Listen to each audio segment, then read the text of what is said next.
All right, and a hearty shout out to all of you in the Rabyd Nation, whether you are a paid citizen, a tourist who's just subscribed, or just looking across the border, wondering whether or not to immigrate. Welcome, one and all. And I am your host, Ed Rabyd, a former pastor turned atheist, now a compassionate anti-theist. Welcome to my channel and welcome to a Wednesday live stream. And on Wednesdays, we do a Wednesday night atheist Bible study where we currently are doing a little bit of a thing called Red Letters, Red Flags, where we're critically examining some of the teachings of Jesus and asking ourselves, is this got a lot of red flags to it? And so far, we've been getting a lot of red flags to the teachings of Jesus. So we'll see if that trend continues. I think it will, given the topic tonight. So there we go. There we go. Just a couple announcements. Let's see. I got one from Earl. I want to get out of the way, get it up here first. And vintage movie night with the Fluffle of Fangs.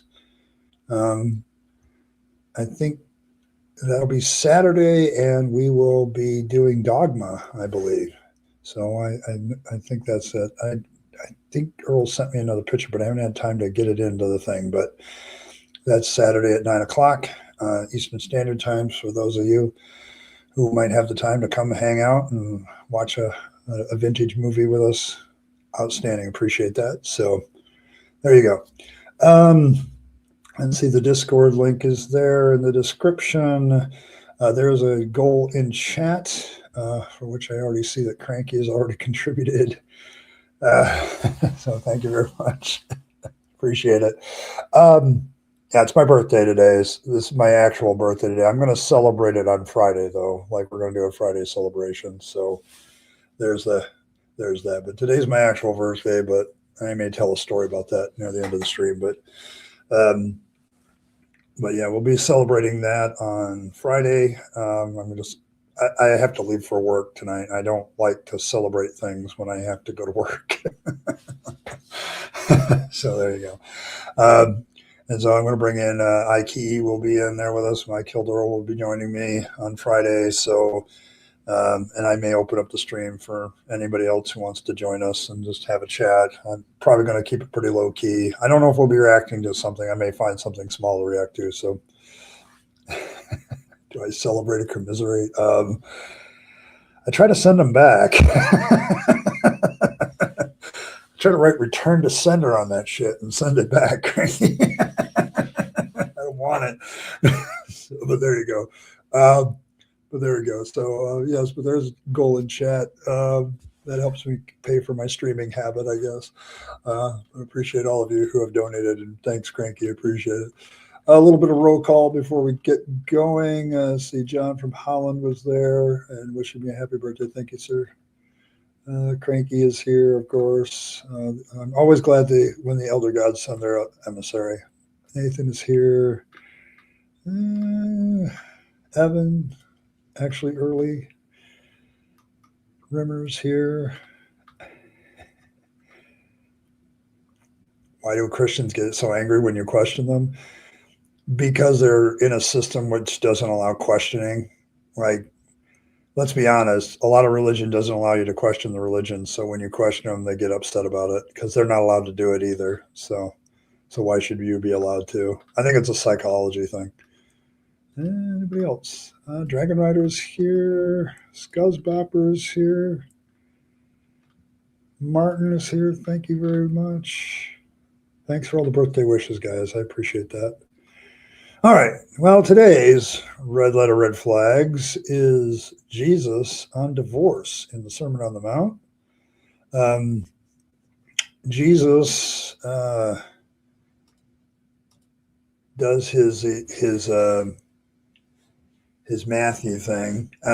We're continuing on in the Sermon on the Mount because I think a lot of red flag teachings for Jesus are here. But remember, you got to remember that this is right after, like last week, we talked about purity culture. So Jesus then jumps into divorce because he's just made adultery a thought crime. Like if you even think about boinking somebody else, it's a thought crime. Okay. And you're still guilty of adultery. And so it's a kind of natural switch to talking about divorce. Okay. So I don't know, some of you may be in trouble. um, but Matthew, this is Matthew 5:31 through, and this is the English Standard Version, says, it was also said, whoever divorces his wife, let him give him a certificate of divorce. But I say to you that everyone who divorces his wife, except on the grounds of sexual immorality, makes her commit adultery, and whoever marries a divorced woman commits adultery. Now, there's a little bit of vaguity here, because there is even in this passage. So if you divorce your wife and then marry a previously unmarried woman, say a new virgin wife, that doesn't seem to be in the list. So it's kind of an interesting way of looking at it. Like there's a loophole here, even with Jesus's words. But the extreme view here on divorce is basically you're only allowed to divorce based on the grounds of sexual immorality, and that is very, very loosely defined. That could be anything sexually related. The problem is adultery is a capital crime under the law of Moses, that both parties are supposed to be taken out and stoned to death. Okay, so if adultery is involved in the sexual immorality, you wouldn't need the divorce because your former spouse would be killed. So that kind of ends the marriage. But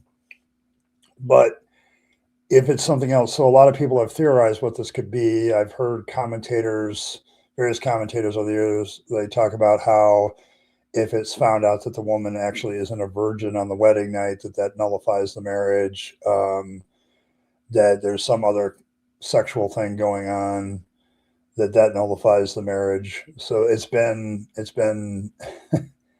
it's been discussed several times as to what that actually means, because adultery is a capital crime. So if it's adultery, so yeah, rather adultery than the alternative. Okay, use the divorce, Luke. There we go. Read the next couple of verses. It's also implies that you should keep your promises. Yes, because I was going to get into that about oaths next week. But yes, there's an implication of a connection to there's a connection to the idea of the adultery being a thought crime. Like if you think about with lust in your heart towards somebody, that's adultery, and then he shifts into divorce and adultery, and then he talks about keeping your promises. So yeah. You're driving, so you'll be doing the lurking thing. Yeah, I appreciate you lurking while you're driving and not talking. It's always bad.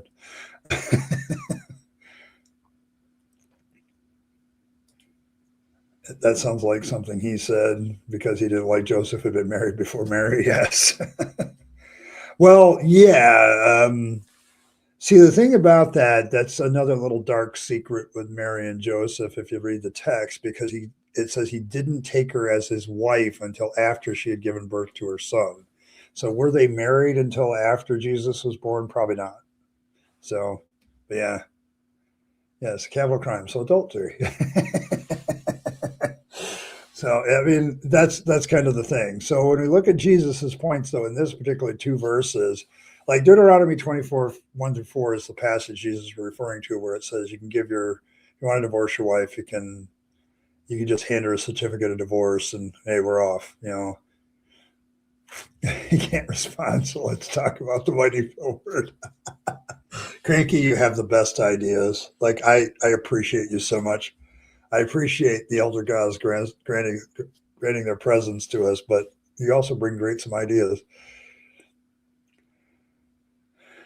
Yes, the Holy Spirit overshadowed their marriage certificate. Yeah, see, this because it brings up questions of Jesus's own parents, doesn't it? Because in the story, like I always tell people, I'm not like I had this discussion with a theist yesterday about the historicity of Jesus, and he didn't want to accept that maybe the historical nature of Jesus isn't as ironclad as you like to think it is. But if we look at the story as literature, Jesus's parents, you don't have a marriage in that culture unless the marriage is consummated. In other words, you got a boink. Like, and so if Joseph, according to the story, doesn't actually have sex with his wife Mary until after Jesus is born, then were they married? They were still just betrothed. So it's kind of a weird situation. Yeah, pretty much. can't condemn Joseph for being an adulterer. Jesus couldn't talk shit about any of his dads. Pretty much. So, well, yeah, according to some theories, like if you want to get rid of, you know, you want to keep Mary a perpetual virgin, yeah, that's what you have to do. So there you go. Hey, Earl. There she is, the lap in which our Lord naps, the visual prophetess herself, and, the smart and wonderful, lovely I Killed Earl. So, but yes. So Jesus is referring to this Deuteronomy passage about giving your wife a certificate of divorce. The only allowable reason that he allows for divorce is sexual immorality, which is a vague definition. Okay, because adultery, if somebody's committing adultery, they're going to be stoned to death. So that kind of ends the marriage. So what kind of sexual immorality are we talking about? Well, if we're talking about what Jesus in context, you literally could get divorced because your partner has the thought crime of thinking about boinking other people. Like if it becomes a thought crime, this sexual immorality line gets really, really open as to what that could be. But any other reason would lead to adultery if the man marries another woman or the woman marries another person. Like if you don't get married, divorced for this reason, then the moment you get remarried, you're in an adulterous relationship. So, and just a reminder, Leviticus 20:10 says, if you commit adultery, you're going to die. So there you go. There you go. Mortification. Can't spell literature without error. Hey, Bren, good to see you. I don't hear from Fred as much. So is Australia doing all right? So there you go. Hey, Michael. It's only a Catholic that maintain absolute purity and intact human of Mary throughout her life. Yeah, like as a Protestant, I remember talking about this. Like it says that he took her as his wife after Jesus was born. So yeah, they were boinking. Like she wasn't a virgin after that. So, like the story doesn't support this. Like the whole reason they come up with this previous marriage by Joseph is that, and that's how we get Jesus's brothers, and sisters, because it's from a previous marriage, because Mary was a virgin perpetually and never had any other kids, which the text doesn't support, but yeah.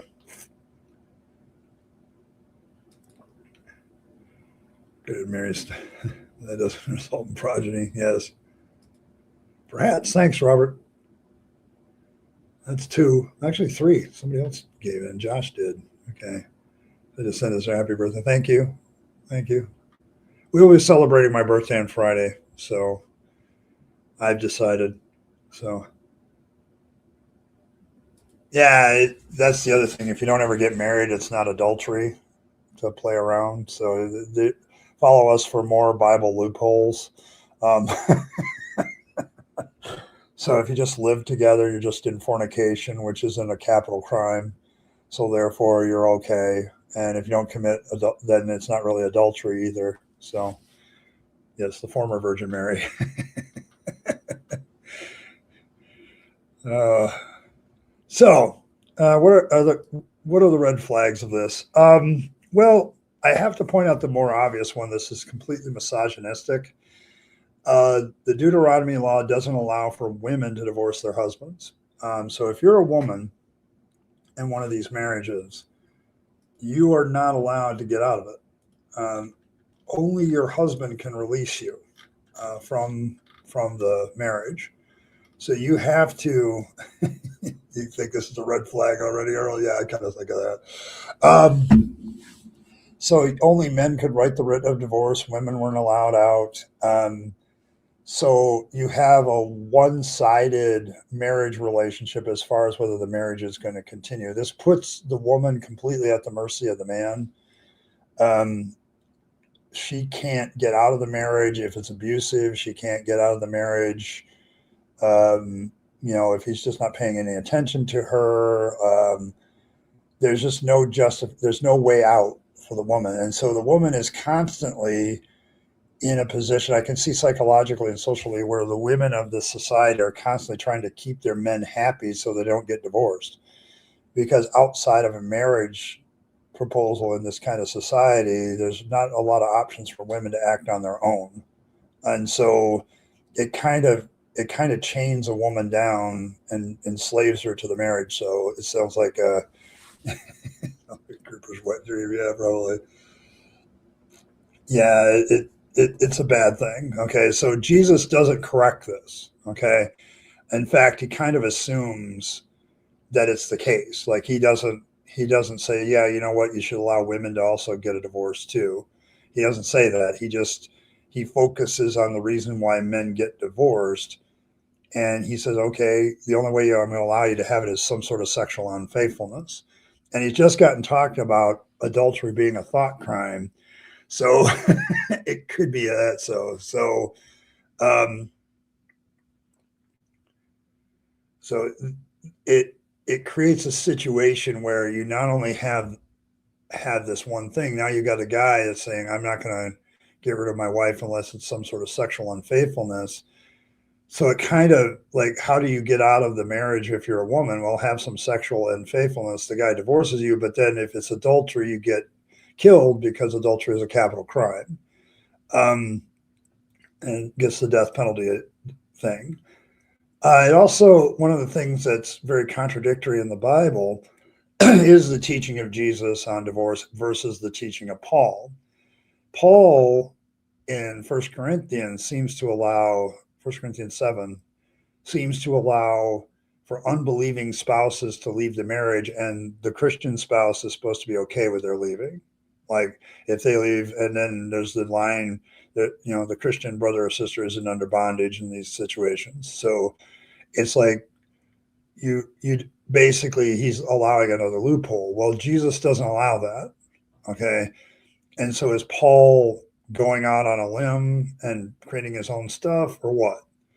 So you have a lot of red flags in this passage. Like one of the things I dealt with in my own divorce was, okay, um, and I think this is why my ex waited for me to file. Like I think she wanted out too, but this teaching was in her head, so she's sticking with me, even though I came to very some painful conclusions about whether my ex-wife loved me at the end or not. Um, and she couldn't do it because if she did, she'd be violating First Corinthians 7. But then again, she also, like, if we're going to get divorced, it's going to be on him.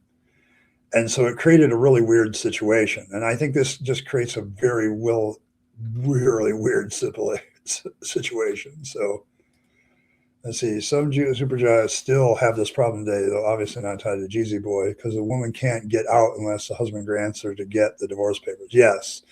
And that to me is a real big problem. Like, because you basically said only one side is really in control of the marriage. Like it makes the marriage license more like an ownership contract. Like I now own you, woman. So therefore I'm the one that decides whether we are together or go apart.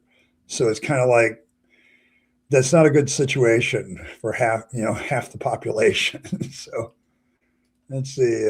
I've heard some conservative states trying to redistrict or even remove no fault divorce and implement covenant marriages, which effectively restrict the circumstances that a complement can implement. Yes, I know that they've been trying to do this. The real problem, Dragon Rider, is there's a lot of Christians that like the no fault divorce. Like it's funny how religious people get real practical when it comes to marriage issues. It's always been that. So, uh, yeah, I don't know if Jesus says that. I think Paul says it. Like he says it like, I would that people remain as I. And there's no Jesus. There's never a mention of like Jesus's wife. So yeah, and I don't think he, like, as an apocalyptic preacher, would he recommend marriage? No, probably not. Just get right with God. Like if you followed all of Jesus's teaching, if the human race followed as a whole, we'd all cease to exist within a couple generations. So, possible marriage not being married is some kind of narrative. Oh yeah, I think so. the issue is to maintain at that point that Mary was a virgin when she gave birth. That it literally says that in the text. Like he kept her a virgin until she gave birth to her firstborn son. Okay, so the whole thing blossom is to maintain the virginity of Mary so that Jesus isn't corrupted by being the son of a man. He's the son of God. So the narrative is trying to drive this idea that they weren't married, they didn't have sex until after Jesus was born. So, and I mean, it comes up in this discussion because before the angel comes to Joseph in a dream, he's considered basically divorcing her and putting her away privately. Like he's like, well, you're pregnant. I know it's not mine. So I got to figure out what to do with that. So, and see, many funding women can't even file if they want to because they don't have any control of any bank accounts. That's also true. So, um, there you go. Hey, Alex, good to see you. And Jesus doesn't even cover the most common biblical marriage in the one man and 12 disciples. Yes. Yeah, it really the issue here is that you're dealing with a situation where Jesus is assuming, yes, that men own the women, like women are part of the property deal. Okay, so like the whole Bible has that notion behind it. You don't really get this idea of one man, one woman in the bonds of matrimony in front of God until Paul talks about it. Because before that, marriage is very much like a very contractual relationship. So he says it's the other way around. Poly of the heart. Yeah, but yeah. Oh, me too. Like the thing with divorce, okay, like the reason it shouldn't be like Jesus describes here is because if you want equality in a divorce, you have to give all the partners involved the ability to walk away from the marriage. Like this is a marriage is very much a contractual thing. Now, I don't get it. I think it's another way that the government has decided to meddle in human decisions. Okay.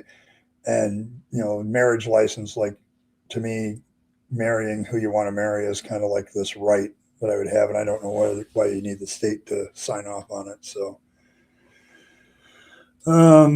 Jesus says there's no point to get married and it's better to come. Yeah, he does say that. So yeah, he says, we're all going to die anyway, and Jesus and God is coming back to judge us all. So why bother? So what did Paul's wife think of all this? She probably had an eye on him. Well, according to Paul, he was like celibate. Like that's where they get the celibacy idea. Like I wish that people would remain as and he's talking about the fact that he's single.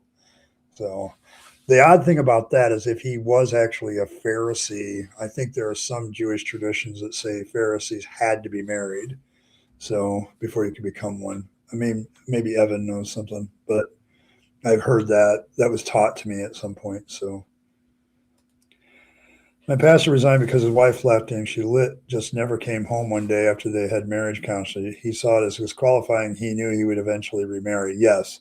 The Assemblies of God that I used to be a part of, that was their rule. Like they took the First Timothy passages and basically said if you get divorced and remarried, you're disqualified from church leadership. And that actually is in a lot of denominations. So the problem I've always had with that is I don't think that that's what First Timothy is prohibiting. I think what First Timothy is prohibiting is polygamy. Like it says, you need to be the husband of one wife. There's no talk of divorce in that entire passage. And given that the Old Testament has a lot of polygamous characters in it, you could see where some church people would think that that's okay. So, so there you go. So you're doing folk reworking the language of the essentially, they made a ceremonial marriage contract using the traditional, so it's icky and ownershipy. Okay, all right, there we go. Was Jesus potentially corrupt by being an offspring of a mortal or being the product of sex? Yes. Given how the ancient people, like the Jews, like the way you read the Bible, like both of those are icky. Being a mortal means you're a sinner, and having sex means you're icky. So there you go.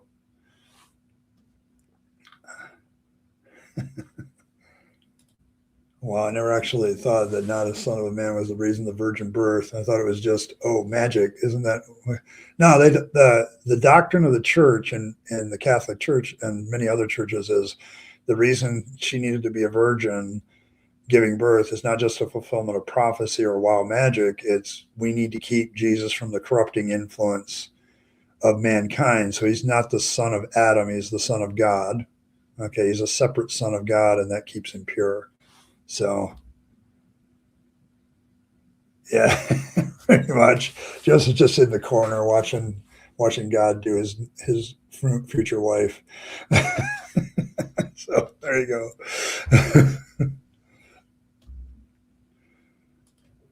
Yeah, one older mother who is also known for being more biblically accurate said, "I prayed to God. I feel like He would want you to resign," which was out of character. He did it anyway. Yes, yeah. There's a lot of that happens. Prime example is Mormonism. They still have men symbolic owning the women. Yes, that does happen. Yeah, there's a lot of shit in this. It's really bad. In fact, I'm just going to go to the next slide. Like this whole teaching on divorce, it's 2 verses long. And the thing that bothers me about it so much is how narrow minded it is about the thought of marriage. Like, how do you even get, you know, any kind of flexibility in that? Like, in order to get out of your marriage, you have to go fool around. Like, that's the only way out. We share when people get married. Well, it doesn't always happen. In a lot of denominations, drag and ride are the men control the money. In fact, it's kind of like a requirement of being a man. And so what ends up happening is so if a woman wanted to go to a lawyer and file for divorce, she doesn't have the means to do so. Like there's a lot of very controlling religions out there when it comes to this subject that women just, they don't have any means to do anything. Like if you have a traditional marriage, don't get me wrong, I think there's bad things in a traditional marriage for both sides. I think there's a lot of pressure on men to be the protector, provider, all that bullshit. But it also puts women in a very vulnerable state because the man is in charge of everything, so she doesn't have any access to resources without his permission. And divorce is a good example of that. There's a lot of funding denominations that's the way it is. Like, it's a scary situation if you're a woman and you're in some of these fundy religious movements because you don't have any rights. You're just owned by your husband, and your husband decides whether he sticks with you. So, yeah, so violated a slow-witted girl and just took the rap for it. Yes. How many Eddie Rabbit jokes, references have you heard in your lifetime? A few. uh, well, yeah, that's kind of because but he does claim to be a Pharisee of the Pharisees. So was he one though? Like, that's a real interesting question. So, that far back, unfortunately. I mean, it's just as unlikely, yeah. You need the state to sign off on it because it's very important when kids, death, illness, assets are involved. Yes. Yeah, I think the reason for legal marriages is exactly what you said. You're talking about children, and we're talking about it's really a protection for any kids that result from the marriage. But if you're not planning on having kids, then is it necessary? I think also the marriage thing, like it's like when one of the spouses goes to the hospital, you have the legal right to be there because you're married to them, and that's another thing. So there's a lot of legal contracty things to marriage, but if you're not, you can also do that with a contract without necessarily having the state sign off on it. Uh, seems like his version certain one out all. Yeah, like he's more Pauline. Like Christianity is very Pauline more than Jesus. That's an argument I used to make when I was a Christian. It's like it seems like we follow Paul a lot more than Jesus. So yeah. I feel bad. Who regarded me as his friends. He lost his wife. He told the church leader in private one at a time about let's see. The church leadership, deacons or whatever, asked for a leadership change before his resignation. His best friend found out and told him everything on Facebook, accusing him of hiding secrets. He lost his wife, his trust with his reputation, and broke his arm playing basketball to blow off steam. He confided me. And was sort of one of the people who stayed until the end. Yeah, that story, that's a very sad story, Triple A, and I've heard that played out so many times in different ways. Like, they'll find out about stuff, and then bam, they're already initiating consequences because they don't even want to deal with the emotions of it. So, yeah. Pauline should be blasphemous or something. Why is the clown more important than Jesus? Yes. Okay, yeah. Traditional language because it's icky ownershipy. Yeah. Good luck with that, Evan. There's an agreement over child custody and rearing. A divorce makes those responsibilities implicit. Yeah, and I think it's one of the really good reasons to get married and have a marriage is to have that kind of contract. But here's the thing about society and how it's changing. I know so many couples that have children before they get married. And so that gets to be even more sticky. So like people like to think about marriage in the emotional romantic sense, and they don't always think about it as a legal thing. And so, yeah, we'll have a couple of kids together and then we'll get married. So if you're having kids before the marriage contract, are they protected? Becomes a really good question. Like, what protects the kids then? And it's one of those things that in society is constantly changing. So, let's see, Josh says, I wish there's something in school where they could go over where you're legally agreeing to when you get married. Oh, yeah. That I think that would change how quickly people get married. I really do. Because everybody's like doing the thing we want to boink, and we don't want to be guilty about it because our religion says it's bad to boink without being married. So yeah, I can see that happening.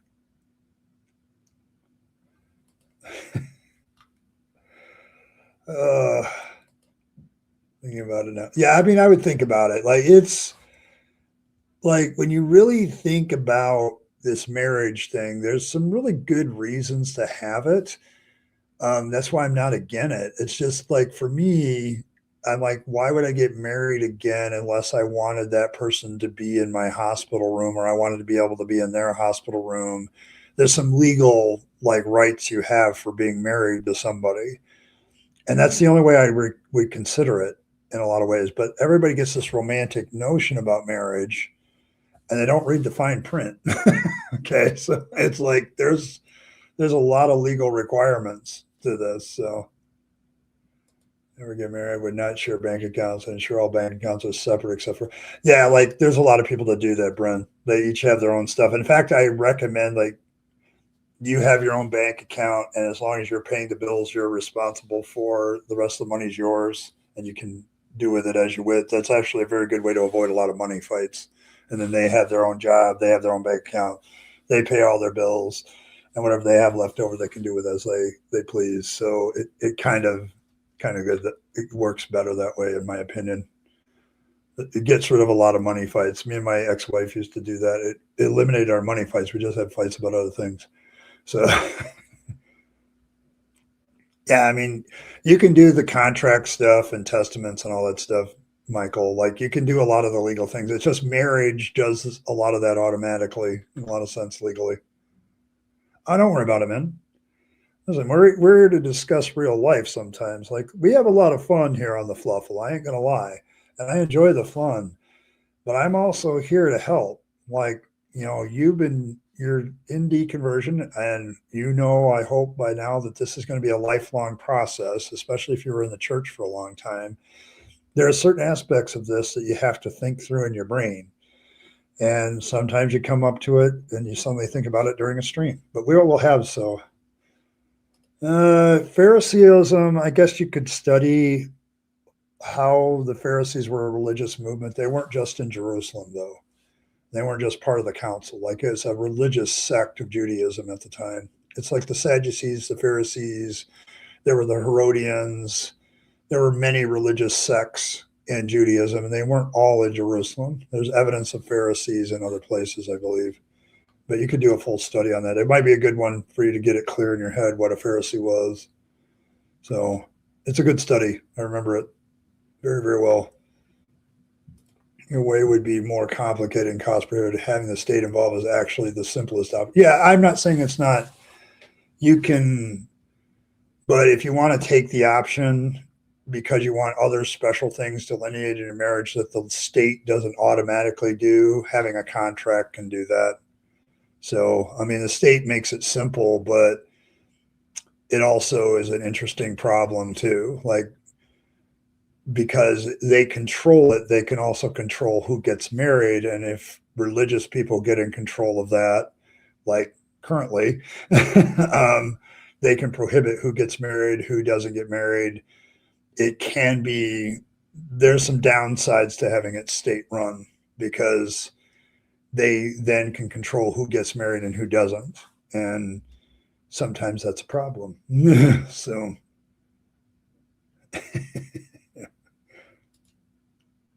just had my red mark about it. Progressive folks trying to add to ickiness.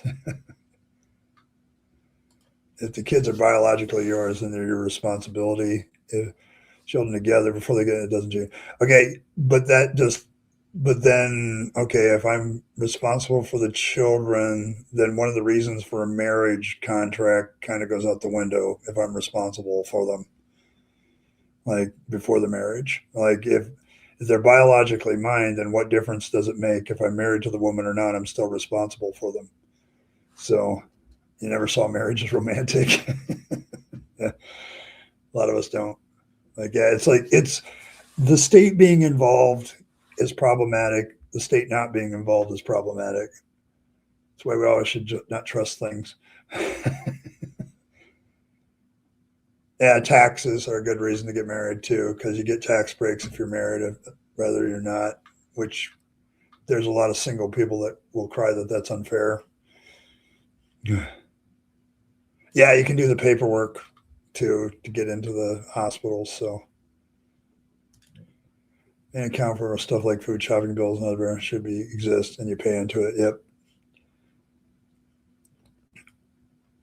There is a Jewish sect of Herodians. The Herodians, if you read the book of Matthew, you see them mentioned more because I think they're Matthew's chief antagonist, what he's writing about.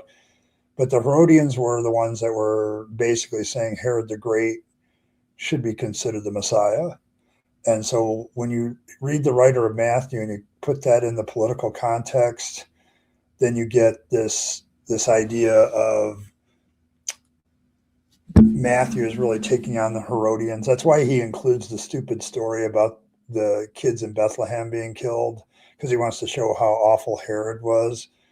And he's one of the writers that mentions the Herodians repeatedly. But there were people that felt that Herod the Great should be considered the Messiah that came. So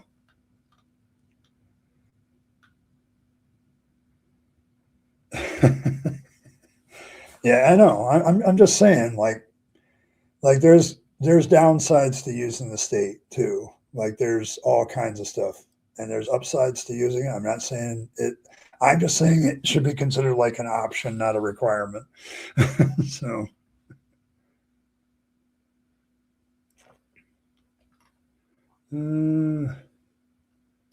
Well, a long process. Yeah, your phrasing. So Asperger's picked up on that. I appreciate the new understanding. Glad you're compassionate. Yeah, it's like it's still it's.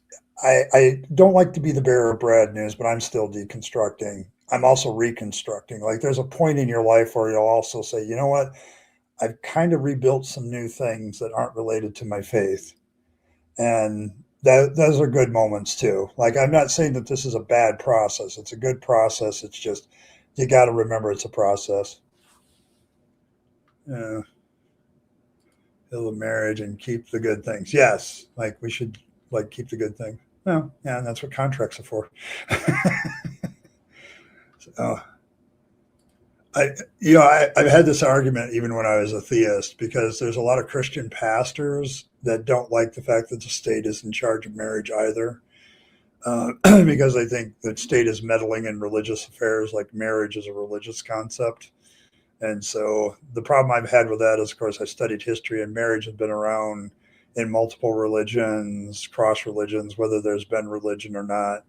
Like there is this state-run idea of marriage as being societal and broader than just religion. So, but there were a lot of pastors when I was still in the ministry arguing against the state being involved in marriage at all, because marriage is a covenant between two believers, and so why are we letting the state be involved in the first place? So it's a more complicated issue when you get inside the church than it first appears. Sorry, there are certain things I value more than forever living with one specific. Oh, sorry, not sorry. My career comes first. Okay, there you go. Yeah, they want to force people to live like they do. Yeah, they could be as well. Though I don't remember too much of the literature I've read having the Herodians be involved in Christianity. I know Jesus takes them on, like he yells at them in one of the things where he's confronting people in the temple, as I recall. Or we had the same thing here in Germany. It was possible to have a registered partner which covers all the legalese. So yeah, it's possible to do a lot of different ways. Like I'm not saying marriage isn't a great thing sometimes for certain situations. Like I can absolutely see it being needed. It covers a lot of things, but it doesn't cover everything you might necessarily want in your marriage agreement. And so that's why you go to a lawyer and make those other things part of that agreement. So, well, I mean, you can do the prenup, you can do the will. Yeah. It's just I just like to consider marriage contracts with the state as one of the legal options. It's not always the best option for the couple, depending on what the nature of it is. This one, corrupt. um, well, you've noticed that we haven't really given Fangs a partner. Because of his multiplication powers, he technically could be his own. And I don't think Fangs is the kind of guy that likes, or gal, or whatever you want to envision Fangs as the kind of person that wants to settle down. Like he's very responsible for whatever kids he responds, but he has so many, it's hard to. He's a rabbit. Can you imagine? Can you imagine a marriage license for rabbits? How the hell would you pull that off? My business. Oh. Yeah, and there are people on both sides of the issue that argue that that's not true. Like, the state being involved is the contract, but you can do contracts multiple different ways. And then the church would argue that marriage is a religious establishment. So therefore, separation of church and state should imply, and they shouldn't be involved in marriage. So there's this argument is as old as time. I probably think. Like, sure, it goes back to certain aspects of like marriage. In back in the day, you didn't always need a license to get married in certain places in U.S. territory. When like westward expansion was coming up, you could.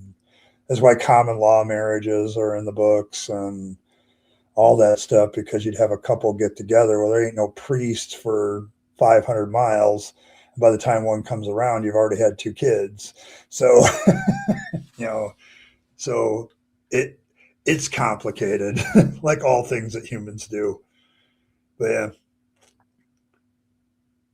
nations being recognized by both. Yes, I mean that's another good reason to have it. Like if you're going to like establish citizenship in a country, and you want like I did a marriage once, where she was from the United States and he was from England, and so I had to. They were getting married in the United States to establish his citizenship in the United States, and then they were heading back to England to get married according to English customs, and so they would be married in both countries. And that not only established their citizenship in each country, but also the legal requirements for both of them, depending on where they were, because they were planning on traveling back and forth.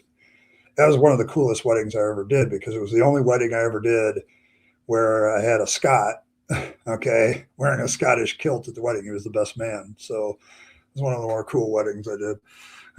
So, yeah, probably. I mean, remember, he's the god of safe, consensual sex. I mean, he's not having sex with anybody that doesn't want to have sex with him. So it's just he's just way cool. So seemed like making everybody civil unions and letting people get married on their own religious tradition was a reasonable option. It was, but like I said, when the state's in charge of marriage, they can limit who can get married, and that may not be in the best interest of all couples.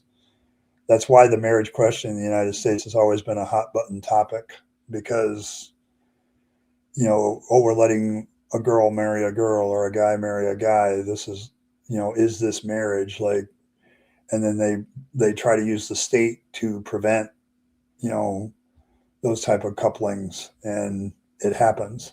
So that's why you gotta, that's why you end up with these civil unions, which are basically the same thing. It's like you're just creating a contract through the state. Why don't you just call it marriage? So thanks to king of condoms, maybe. Both made them feel like it. Why are weddings themselves so expensive? Specifically, the risk of an easier, more costly down the line if things don't work out. Because people are gullible and think they need to throw a lot of money into a wedding because, like that's going to make the wedding better. I don't know. As a pastor, I've done many, many weddings of various degrees and expense. Okay. I can't see, based on my own anecdotal experience, where the cost of the wedding also led to the less likelihood of divorce. That just doesn't follow. So it just doesn't follow. Like I was, when I look back, I was so glad that my wedding with my ex-wife cost us like $1,000. Like that's all it cost. The most expensive thing was her dress. So, and then we rented tux, and those were the two most expensive things. The rest of the decorations, the reception, all was done by friends. That was their gift to us. I wish more people did that. Like, if you want to give me a gift for my wedding day, do the cake. Like, pay for the cake. Like, if you want to give me a gift, pay for the hall. Like, so that when I walk out of this, I don't have any expenses.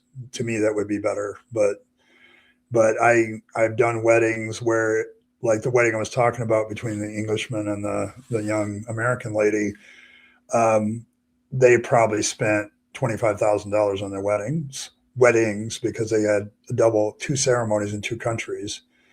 And, the one in America, like I'm sitting behind this house that probably cost, $500,000 at the time. And I'm on a lawn and everything's catered and everybody's in their best dress. And like, yeah. And I think they're still a very happily married couple. So, because, but yeah, like I think people are just gullible and thinking like, oh, I got to have it this way and I got to spend this kind of money. No, I think that it's capitalism as its finest. We're going to get people on their wedding day. So, legal protections and ramifications for marriage, or they don't. It depends on what things they want. Like marriage licenses only cover certain legal things; they don't cover all. And sometimes they're just not. It's not. The problem with marriage licensing is it's not necessary if you want a union between two people. It's not necessary to protect the kids because if they're biologically yours, you're responsible for them whether there's a marriage contract or not. Like the issue is not so much the gray area is it necessary to still develop all the legal protections that you want without it? No. You can still have a prenup relationship agreement without the marriage. You can still have all that stuff. Like anything in a marriage contract or license is also doable by other means. So they're fluff buddies. Yeah. Like it's like you can. My whole point is you can do everything you can do with a marriage license outside of a marriage license. You can still do it contractually. It's more expensive to do it that way, but you can still do it.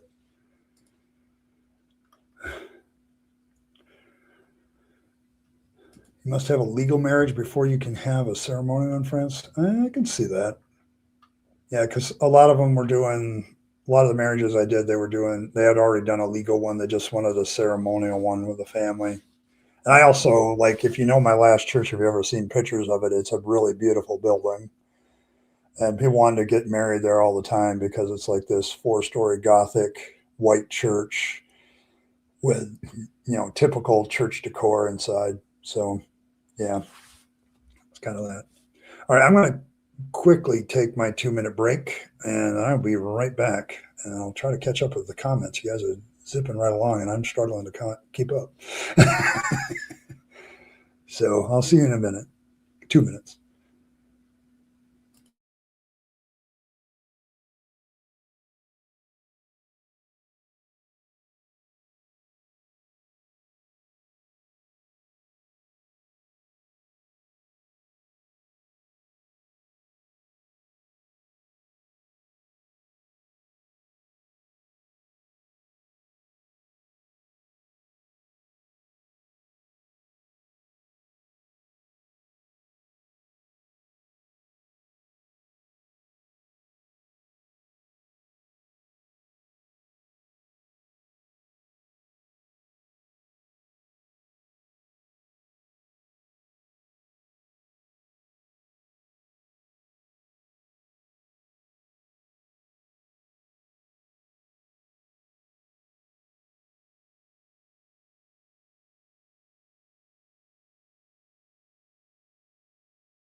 All right, I'm back.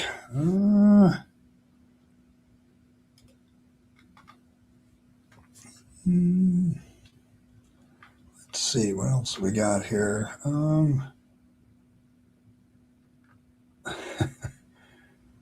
Yeah, ceremonial part. I did a lot of ceremonial marriages. They were already legally married. Um, they just wanted to have the show. So, and that's what we're talking about, the money spent on weddings. Having done a lot of them, I think if you want a ceremonial marriage and you're willing to spend the money on it, I guess whatever for you. But I don't know. There's no good way to put it. But I think a lot of money is wasted on weddings. I'd rather waste money on the party, the reception afterwards. Like to me, if I ever got married again, it'd be like a small ceremonial thing with a legal contract and all that jazz. But I would also probably just spend a hell of a lot more on a party afterwards. So I'm gonna take it. Oh my goodness. All right. All right.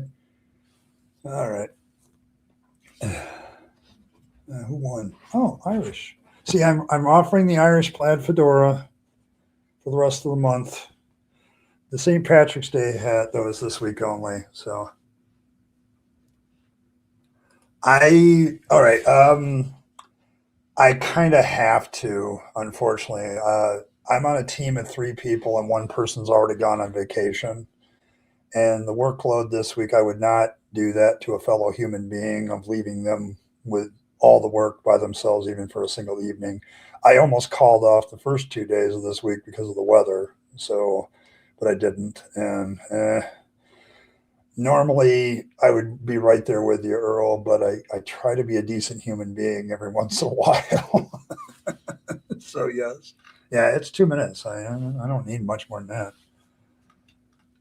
to make another Fangs joke. It's kind of like Fangs on a date. It's like, it doesn't have to be long. He tries to teach the other rabbits to go longer, but they don't ever make it.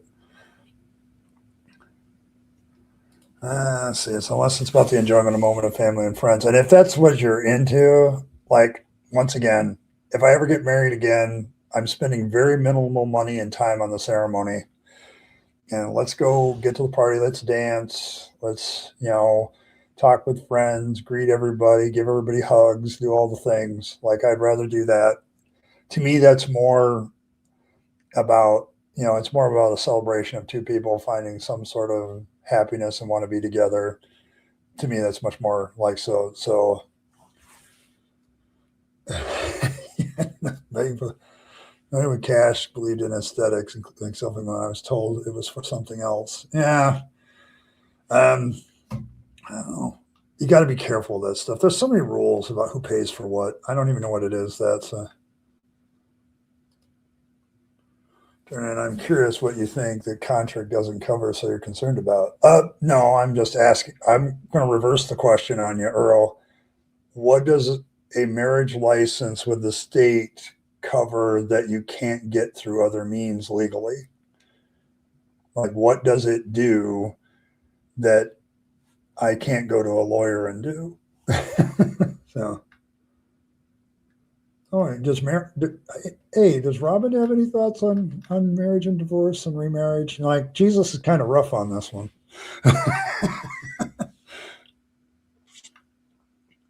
Yeah, pay for the party. I'd rather have the party. It is my birthday today, yes, but we're going to celebrate it on Friday when I have more time. I normally would have taken the day off, as Earl suggested, but work is kind of hectic right now, and I don't know. I don't like leaving people in the lurch by themselves to do a job, and right now that would be the case. 100% secular. There you go. That's the way to do it.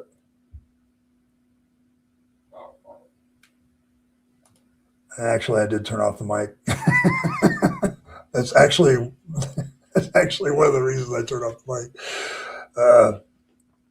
Yeah, like, that's the problem with birthdays on the weekday. Like, it's like, I wish it was on the weekend. Normally I would take the day off, but we will celebrate Friday. Me and IKE will try to entertain you on Friday. We'll be there together, and I may open up the stream for other people to come in and tag me. Yeah, any contract. Like, if you have assets, you can create a contract that calls for the division of assets without a marriage contract. There's legal laws for the kids already without a marriage. So, like, what does a marriage license provide? So, yeah, you can do that without calling it a prenup either. Like, you can do the assets thing without a prenup or out of marriage too. Like, you make it a business arrangement. Like, a lawyer will tell you can contract anything. So they will tell you. Make sure the marriage lasts longer than the ceremony. That's a good one. Clears the Rabyd Nation. So, I don't know. I have no idea. No, I'm just saying, like, this debate has gone on for a long time, and it probably will continue. Every state's different too. The thing I think a marriage license can do that you can't get a lawyer is avoiding going to a lawyer. Yeah, because that's the real issue there, and this is what I've been trying to get at, if you have a legal arrangement with the states already involved, there's a lot of legal avenues for when you break up the relationship that you don't have if you just get a contract in many cases. But that's about it. Like it's you can do everything a marriage license does with other contracts and not have to have that. And you can also put in some of your own terms that maybe the law doesn't cover. Like there might be certain intellectual properties. You can do anything like with contracts these days. So yeah, it is a legal contract, but you can also get legal contracts that aren't marriage and still have a relationship contract. It's been true all the time. So I'm just wrong. Okay, I'm just wrong. But I know people that haven't gotten married and they have all the legal things in place that they would have if they were married. They just don't have a marriage license with the state. So they don't feel that the state needs to be involved.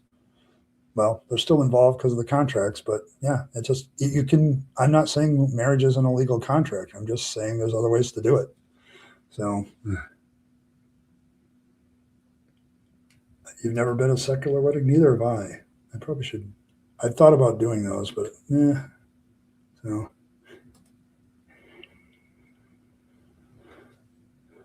yeah, it's not easy. It really depends on where you're at too. Like there are some things that are easier with marriage licenses, and then there's other states where either way you go, you can get stuff. So I saw this place that has a church's fried chicken in it because I had some goddamn chicken on the Easter tree. I have no idea. Okay, but I have no idea, Phil. I have no idea what's going on sometimes. Like it's an interesting thing when I see Easter stuff in certain places. And they have an Easter tree. Let me see it. My old church, like we had the Christmas tree up in the corner. The damn thing was like 30 feet tall, and everybody hated taking it down and putting it up. So one year, they just every month had a different ornament system. So yeah, so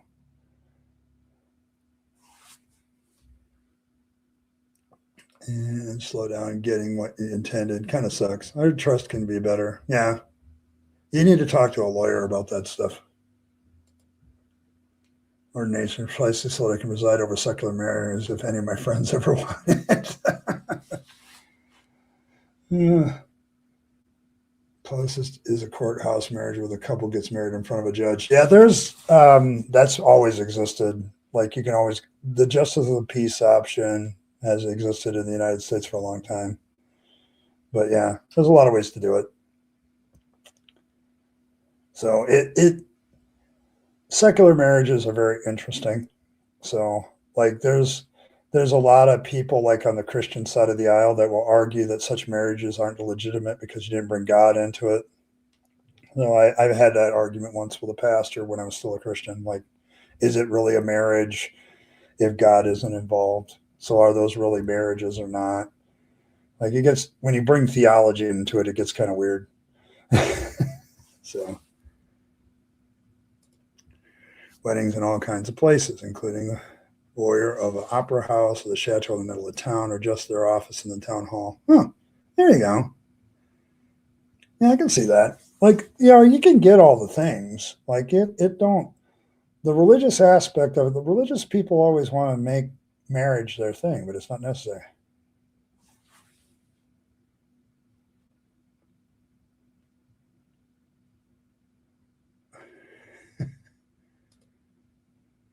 Yeah, no one's arguing that, Earl. Like the state's going to be involved if you do a contractual thing without going down to the courthouse to get a marriage license and getting married. Yeah, the state's going to be involved, but you don't, you can live together, have kids together, and never be married. Like, and there's all kinds of laws that already protect all those situations. It just gets really messy when you try to break up the relationship. So, yeah, ship's captain can still do marriages. That's actually still a thing. For secular marriage, I may attend might realistically be my own weird world. Okay. maybe, maybe, yeah, but it's like, it's it's an interesting thing. So it's an interesting weird world. Like I don't know what, like I'm not sure what I'm going to do there myself. Like I don't know if that's ever going to need to be exercised at this point. So I'll have to find out. Uh, you need a secular marriage here because there's no religious ceremonies or not legal contracts. See, and this is where the Christian theists will start to argue with you that you don't have God in it, so it's not a real marriage. So it's a union partnership. So yeah, but it's like,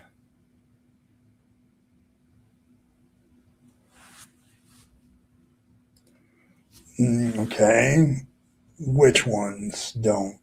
Like if a kid is biologically my responsibility where I'm married or not, so the kids are protected without it.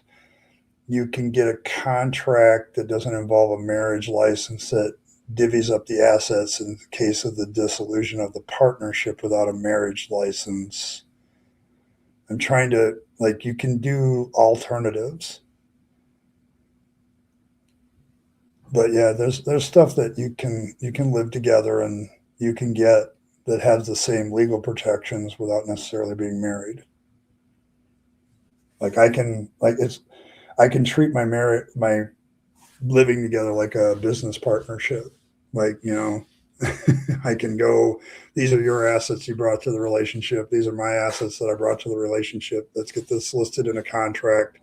If we dissolve the partnership, we just stop living together. This is the way the assets get divided. You can do that. So, I mean, those laws exist. So, and the kids are protected. So, you know, by everybody, like I think most state laws have, if you're biologically the kid or you're on the birth certificate, you're responsible for the kid, regardless of whether you're married or not. So, what other things don't happen? Like, that's the issue that I'm asking. Like, if I don't get married and I do all those other things, or those other things exist, what benefit is it to the marriage? Like, you really have to, like, there's the thing about it is we have 50 states like in the United States, and I bet you the marriage laws in every single one of them have differences in those issues alone. So,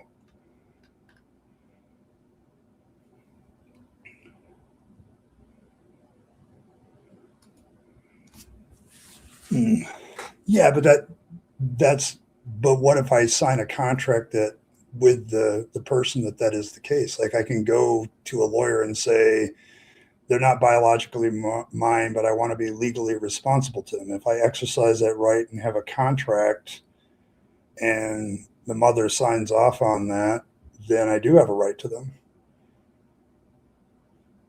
But I'm talking about if they're biologically mine, I'm already responsible for them and they're already protected. So it depends on the state. Like I think there are some states where you can do that. And technically, there have been a lot of legal cases where a guy has signed on the birth certificate and he's still legally responsible, even though it's found out later he's not the biological child, the biological parent, but he's still responsible because his name's on the birth certificate. So the law basically says the guy is responsible if he signs the birth certificate, but they're not biologically his. That's one of the contradictory parts of the law that a lot of people talk about in legal circles, like what you can do that.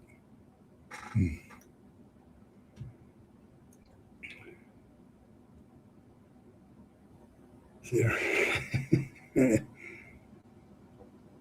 Yes. Yeah, nobody's arguing that. But that's not a marriage license either. We're talking marriage licenses. Like you can, that's the point. Like I listen, I love everything, but I'm not going to, yeah, but that's the point. It's the thing is here, okay, I can't somehow, if I want to take responsibility of the kids, even though they're not biologically mine, like I can't adopt them. Like if I adopt a child that's some other woman comes into my life that has a kid already and I adopt the child, then I am legally responsible. And because of the adoption, I have some legal rights to them. So that's possible too. So you can adopt children without being married to their mother.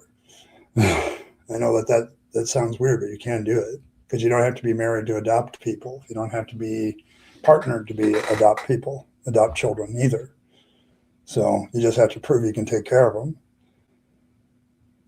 Yeah, I mean, don't get me wrong, the state's involved, but it doesn't necessarily have to be involved with a legal marriage license. The whole point is a marriage license necessary? It's another option among many. Yeah, then you have to prove you're not in order to get out of the legal requirements. Like even if you're on the birth certificate and you're not the biological father and find out, then you have to go through a whole legal rigmarole to get off the list. So yeah, you have to officially adopt them.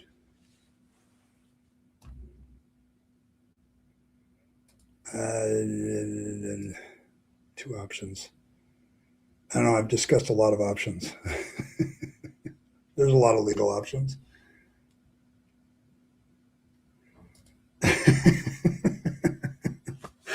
No, no. This is what. See, I'm very good friends with Earl. Earl's very good friends with me.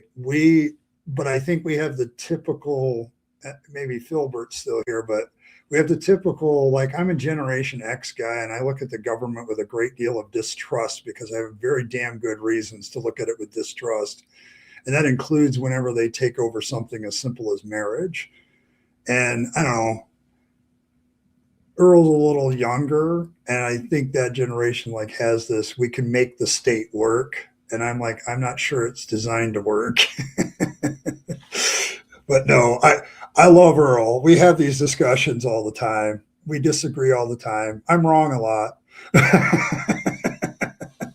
I don't think I'm wrong, but Earl tells me I'm wrong, and I love it. I don't get me wrong. I'm not stressed about this. I'm not mad about it. I just it's some of the bantering that we do, and yeah, I'm not that old, but yeah, that's why I value my friendship with Earl. She just doesn't always agree with me, and that's great because it keeps me on my toes and it sharpens my arguments. And I think I have actually caused her to change her mind about a couple of things too when she's looked into them. But like you know, there's a lot of discussion about marriage, and a lot of it has been brought up because of gay marriage and other things of what is marriage and what is the point of it legally. So, well, you're always into the generational X thing. Like you just did this thing about the 5 events that shaped Gen X, and I honestly I think you could have done 20 of them, um, but yeah, like I think one of the things about us that grew up in the 70s and 80s is we learned to look at government with a great deal of distrust. Like whenever they're involved in something, there's always a thing in the back of my mind is like, it's like, what shady shit are they up to now? Yeah, it's not simple. You have you had more experience with this? I don't know. I filed for divorce. I'm divorced too. So I had to look into this long and deep too. So, and I've had the religious discussion about marriage probably a lot. Okay, a lot. So, but yeah, like I'm very distrustful whenever the government's involved in something. So, yeah, yeah, really, it's the United States government. Yeah, and so I think other generations, like the boomers, thought the government was going to solve everything, and that didn't work out. And I think millennials, most of them, like, well, we can make government work. We just got to do it. Like the kids I went to school with were like that. So when I went to Ferris, and I was the old guy in the room, but we got to, you got to have government, and you got to have, and I'm like, okay. Oh, you had stepchildren now, so yeah, okay, Yeah, you looked at it legally. I may come around to your way of thinking, Earl. You don't have to, you don't have to yell at me. You just have to lay out the options. Like I look at it from a standpoint of if I can, if the state's involved, what are they doing? Like, are they creating a legal situation? And if they're going to create that legal situation, then maybe they should open it up a little bit more. And that's kind of the argument to get like multi different partner type relationships involved. Um, so it's like, it's what is marriage and why do we have to license it is a good discussion to have. That's all I'm having in here is a discussion of why we need to have it. And if it did turn out to be more of a contractual type thing that dealt with these issues, then yeah. So, and limited by, yeah, okay, fair enough. Sorry, Earl. I appreciate it. I actually appreciate this discussion because it's something I've been thinking about. So, and ever since I did this, uh,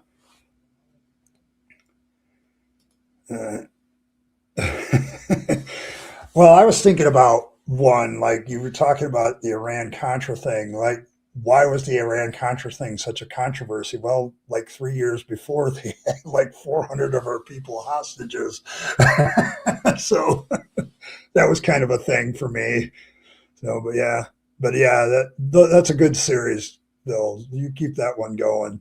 Like that one you could do every month.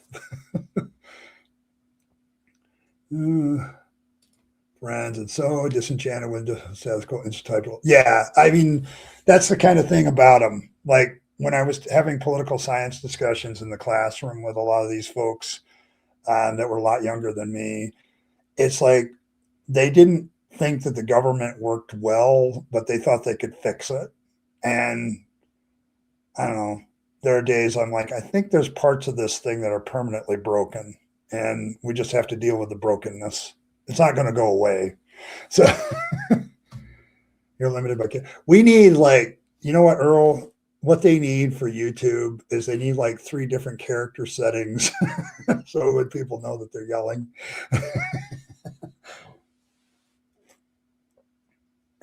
She knows 500 witnesses that had a wedding. Nice reference. I like that one. Ugh. Maybe avoiding all this legal bullshit is why Jesus forbade divorce. Yeah, maybe it's possible. Like, yeah, yeah, you just get married and you don't have any other legal options. You're stuck with each other forever. Oh my God, what an awful thought. Yeah, that's kind of my point. I think there's some aspects of government that are just broken by nature, and you're not gonna fix them. You just kind of have to put up with them.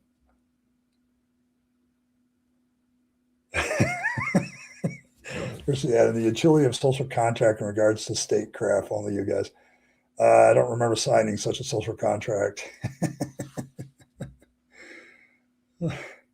I hear. I'm not sure how I feel about whether it's flexible or not. I can see both sides. Yeah.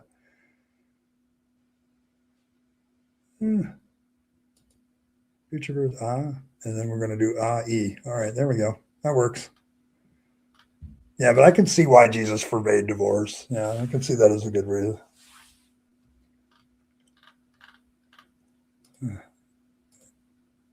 It's all good. I like this political talk one. Yeah. Oh, oh man. But yeah, like well,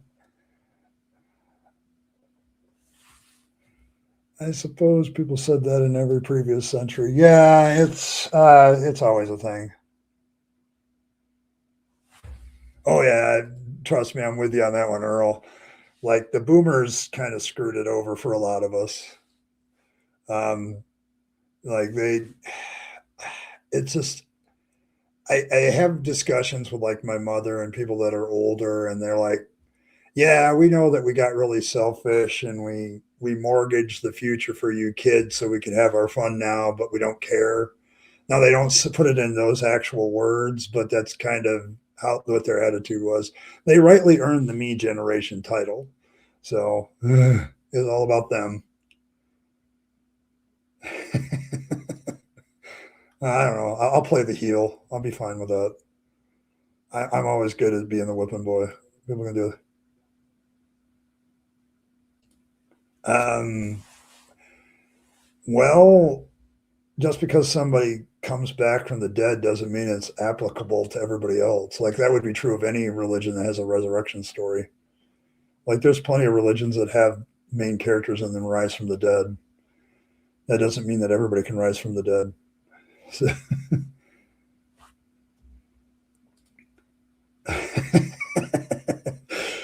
another thing I notice is that the red pill movement among men and to avoid marriage altogether, it's a bit disturbing. Well, that's kind of why. Like, here's the thing about red pill. I hear some of their points. Some of their points are valid. I think the measures that they want to go to fix them are kind of extreme, like not getting married and not dealing with women and not any of that. That seems a little extreme. I've even heard some of them say that women are evil by nature, and I'm like, at that point, I'm off the ship. Okay, so like I will say that like there are some rules in society that favor women over men, and so maybe that should be looked at. But I don't buy a lot of the bullshit that they try to sell. So it's like, yeah, I don't know. You know, you couldn't do credentials, Phil. Like the AOG would not give you credentials. You've been divorced and remarried, and it doesn't matter what the reason is; they won't do it. So I could still get credentials with the AOG if I didn't get remarried. Like I'd have to remain single or get reconciled to my first wife, which is probably not happening. So I would have to remain single to go back to the Assemblies of God. So guess that's out. A lot of people come back from the dead in stories, yes. Housing brows and a stroke of a pen, but homeowners, Mr. President, yes. Yeah, I mean, Gandalf came back from the dead. Like that's valid.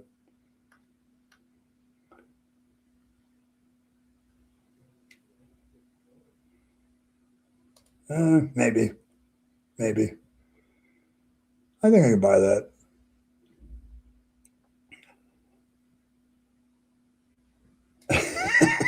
Got to invoke your elder gods so women are in fact evil by nature. Really cranky. I mean, you're an elder god, so I assume it's a gender neutral thing. But there you go.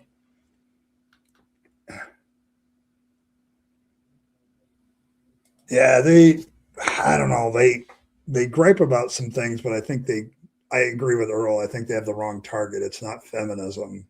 That's the problem. There's another aspect of society that doesn't have anything to do with feminism that is causing some of the other things that they're worried about. So,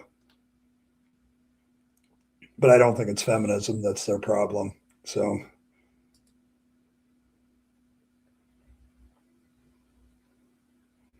oh, the Baptists didn't have a problem with it. I guess you're going to become a Baptist. uh, and multiple consent, but it seems to come from the worst that made me wonder what happened in the last 50 years. He said no more wars, and here we are. I mean, I'm in my own little local gas station that I go to all the time. I've watched my gas price go up $1.50 a gallon in just 3 weeks. Your cat, open your door. This is a triggering conversation for me. Okay, well, sorry you're triggered, but that tends to happen around here. Like I issue a trigger warning, but I've also read reports now that if you issue a trigger warning to conversation, it actually makes it worse. It makes more anxiety inducing. So I don't do that anymore. Yeah. I mean, I could see that. Absolutely, Earl. Hey, see, we disagreed and agreed in the same stream. Look at that. Look at us. Yeah, but I think the reason I started to discount the red pill movement is like, I'm not sure that was caused by feminism. Like, there's a societal thing that happened where both men and women and people in power agreed to that created that situation. And I don't think that that's feminism, because a lot of things they're bitching about is before feminism had a lot of strength. So it's like, yeah, it's like, I'm not sure that that's true. I do have some problems with some other aspects of it, but it's like, but even you said certain waves of feminism could get bent. So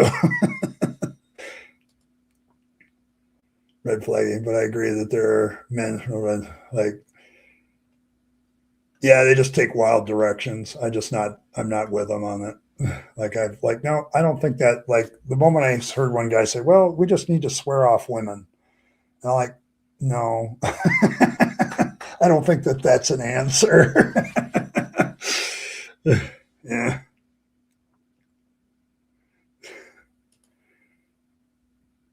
Is attacking entitled women. Yeah, most of it, I think the bad stuff that I see red pill, it's not really feminism they're going after. There's some entitled women and there's some entitled men that need to be brought down a peg. Both sides have that problem. You agree, cranky women need to say what they mean. There you go. Yes. Yeah, there you go. But yeah, I don't know if it's a societal thing where I think Earl might have some religious involvement in this too. Because I remember back in the day, and I don't know if we had gotten to fourth wave feminism at this point, but there was a part of it where feminists used to point out how the patriarchy was bad for men. And I think that's where a lot of us men began to say, they may have a point. And I wish I saw that more. Like, I wish that saw that more. Like, I really wish that was done more, because I think a lot more men kind of like, oh yeah, this kind of sucks for me if we do it this way. And I don't see that as much. So, and I wish I saw more of it. So, you've been screaming this for 2 decades? Okay. Well, there you go. See, that's the thing. Like, I'm looking, like, is there a mainstream person, somebody that, like, good chunk of people know, that have been talking about how patriarchy is bad for men? Like, like, how is it bad for men? Like, I had this discussion with my therapist today about somebody, and like, they don't seem to realize that traditional marriage is bad for them as a man. Like, and yeah, so it's like it's it's something that needs to be, I think, like, specifics. Like, I would appreciate if somebody mainstream, like anybody, would do like a video of, this is how patriarchy hurts you as a man. Like, this is what it does to you. Like, do the whole psychological, the whole thing. Like, I would love to see that. So yeah. When it always compliments a man on the side. Okay. Pisses me off about these Christian nationalists speak out and write books about feminism. It's like, if it weren't for that, you'd have no career. Yes.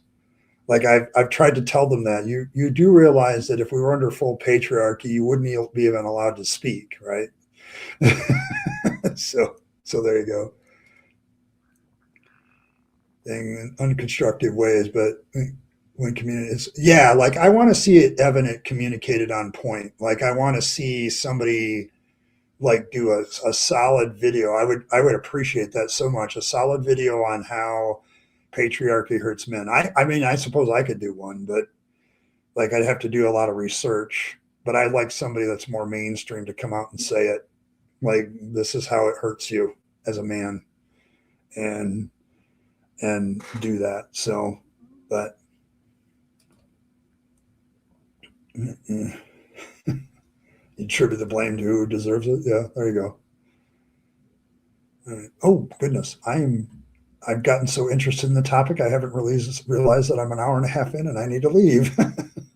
I mean, honestly, Earl, write something. I would appreciate that. Like, I think, I think some men need to talk about this topic, about how patriarchy hurts them. But I think women, I've seen so much of feminism, like, yelling at red pill. And I think there's a lot of guys that aren't red pill. They're just like, what the hell is this all about? Like, I think education still needs to be done. But yeah, but I do need to run, guys. I actually have to go to work. so, so there. So, but yeah, thanks everybody for stopping by. I really need to run.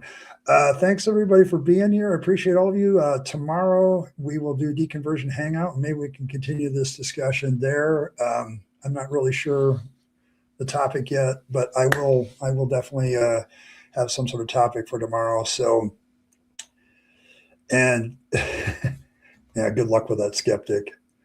Yeah, if you're, all right, all right, that's one I'll maybe actually listen to. So there you go. But thanks everybody for stopping by. May Fangs nibble on all of your hearts. May he purify your vegetables. Like I haven't had a chance to use this, so here we go. There's the I killed Earl / Fangs version of VeggieTales. May he purify all your vegetables of religious corruption. May he look at you with his large eyes and make you feel all warm and fuzzy inside because of how cute he is. And may he also not take your stash. Just make sure you leave a circumcised carrot on top. So there you go. And then maybe he'll take that instead of your stash. Nom nom and all that. And as always, folks, live your best life. You only get one go around and then it's over. So make sure you're taking all your time, your money, your opportunities, and all of that, and giving them to yourself, the people you love and care for, and to make this a better world. You'll be happier if you do. And don't waste them on the trappings of religion and faith. That's a dead end. I speak from experience. Yes. Join the Fluffle. Join the Fluffle. Go to the Discord, join the Fluffle. We would love to have you.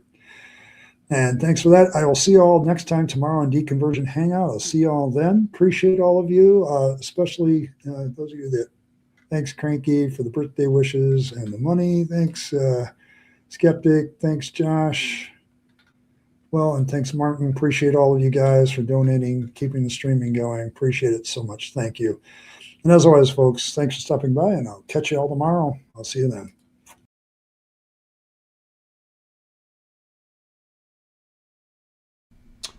Hey, thanks for sticking around to the end to find out how you can support the channel better. Of course, there's always the more normal notions of just hitting that like button, subscribe to the channel, hit your notification bell, and share the video with your friends and family that you think would be interested. That's always very appreciated. If you want to support the channel in a more tangible way, there's several options. You can super chat or super thanks in the comments or during a stream. Those are always very welcome. But you also can become a member of the channel. Members have certain perks like getting the videos early, things like that. They also have some good custom emojis during chat. So all of these things are good benefits to members, but they also support this channel and its work to continue to normalize atheism and deconversion, for which I'm very appreciative. It keeps me going, and it keeps me as a content creator being able to do more and more as a content creator. So if you choose those methods of support, thank you very much. And I appreciate you once again for staying to the end and listening to other ways that you can support the channel. Appreciate it. Thanks, and I'll catch you next time.